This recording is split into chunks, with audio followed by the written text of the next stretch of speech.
नून league में तरामीम पर तहफ़्फ़ुज़ात नहीं हैं। मौलाना फजलुर रहमान मसवदा पढ़ना चाहते थे। कौमी असम्बली इजलास मुलतवी करना हुकूमत की हिकमत अमली थी। आइन के तहत पार्लियामान को ही बालादस्त होना है। खुरम दस्तगीर की प्रोग्राम बोल आदिल अब्बासी के साथ में गुफ्तगू।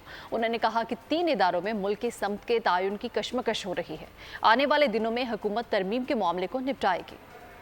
नून लीग के अंदर भी इन तरमीम पर कुछ तहफ़्फ़ुज़ात हैं इसके ड्राफ्ट पर? जी नहीं, मौलाना ने भी एक बात की कि जी उनको तो मुसवदा अवेलेबल नहीं है और वो मुसवदा पढ़ना चाहते हैं। तो वो ब्रिंकमैनशिप की गेम थी जिसमें फिर आखिर में यही नतीजा आया कि इसको मौखर करने का फैसला कर दिया गया। लेकिन यहाँ हुकूमत की अपनी हिकमत अमली थी।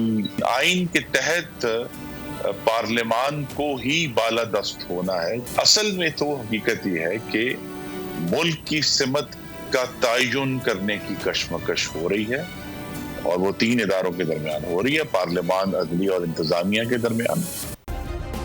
सब्सक्राइब करें और बेल दबाएं ताकि कोई खबर रह न जाए।